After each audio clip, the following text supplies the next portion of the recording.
Hello, everybody. This is Miss Peachy from your WCA Physics A class. Today we are going to be looking at Unit 6, Lesson 3. First, we're going to go through, I'm just going to kind of go through the lesson here. There's some key terms at the very beginning of the lesson. We have closed system is a system that has no external forces impacting it. Inertia, resistance, that objects have to change in velocity. Momentum, a product of the mass of a particle and its velocity. Net external force, the vector sum of all the forces acting on a system.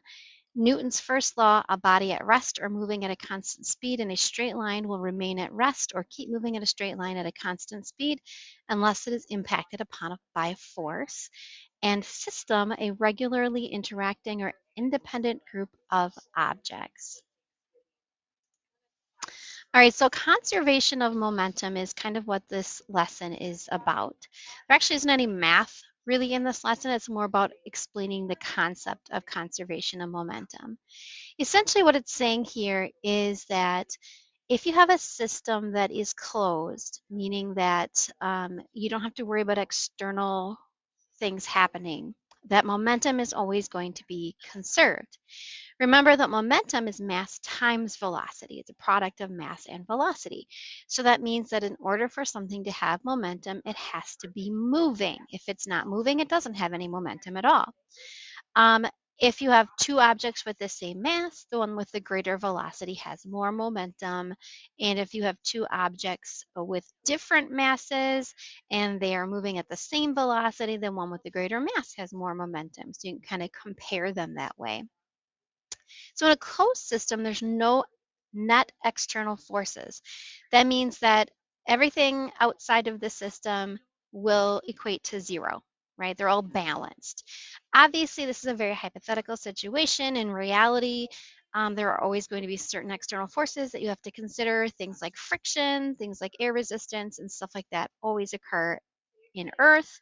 Even if you're looking into space, we have gravity and stuff, which are external forces that are affecting the motion of objects. So in reality, having a system where there are no external forces is very rare. May take place in like the middle of space or something like that. Excuse me. We use closed systems in physics as a way to understand concepts because it simplifies things. It makes it a little easier to understand. Here's an example of an object. It's Newton's cradle. You might be familiar with it. What's happening here is the red ball on the left is in motion and the silver ones are not. So the red ball has momentum, whereas the silver ones don't. As you know, when the red ball strikes the silver balls, the red ball comes to a rest and the other balls will move in the opposite direction. In fact, the momentum usually is passed through, and so just the last one will move, right? So what's happening is the momentum is not disappearing, it's just being transferred. So this object, this ball has momentum. At the end, this one has the same amount of momentum. So in a closed system, this would go on indefinitely, just back and forth and back and forth. As we know, there's air resistance, there's friction that's happening here. So eventually this will slow down and stop. But it's pretty good system. It actually does take a while for it to stop. So transferring momentum means that in a perfectly closed system, all of the momentum from the red ball will be transferred to the last silver ball. And when this moves out and comes back, it will then transfer all of its momentum back, and so on and so forth. That would be a perfectly closed system. So what does the law of conservation of momentum state? I'll let you answer that. Why do physicists talk about closed systems? Again, you can reveal your own answers there. Many examples of conservation of momentum involve colliding objects on ice or in midair. Think about that for a little bit and think about why those examples might mitigate external forces. Now, this is kind of a word we see a lot a lot of times in environmental science, we see this. Mitigate means to make less or to make it less bad, if you will. So we want to get rid of as many of those external forces as possible.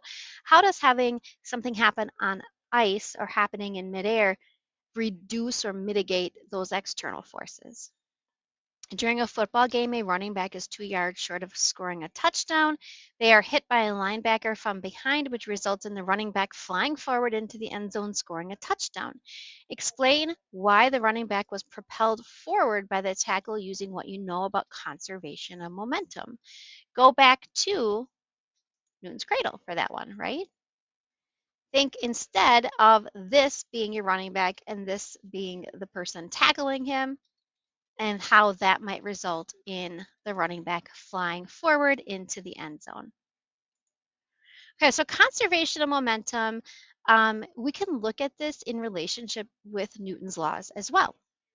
When you look at forces, obviously Newton's three laws of motion are really explaining the relationship between forces and mass and the movement of objects, the acceleration. We use outer space oftentimes as an example because there isn't any air in outer space, so there's no air resistance. So that's going to be one less external force working on that object in outer space. Even though it doesn't have air resistance, it's not technically closed because we still have gravity from the Earth and so on that are affecting the objects. It explains here that you get a kind of an action reaction thing going on. So that's Newton's third law, right? When the space shuttle is being launched into outer space, it's using its jet thrusters. The backward force against the fuel causes the fuel to exert an opposite force that pushes the shuttle forward.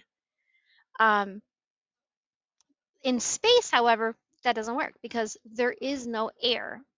So there's nothing for the jet thrusters to push against. So really what a space shuttle does in space, or any kind of rocket at all in space, is being able to conserve momentum. Remember that Newton's first law states that an object in motion will stay in motion unless acted upon by external forces. So it's going to continue to move and conserve that momentum within the system. That total momentum conservation, like there's no external forces, so that needs to contain or continue to be zero. So basically, the motion of the space shuttle is balancing, caused by a balanced backward force in order for the momentum with the jets in use to equal the initial momentum.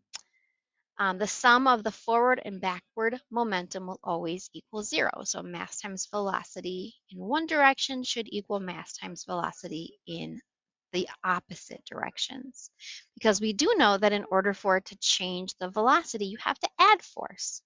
You have to be able to change the, uh, the momentum.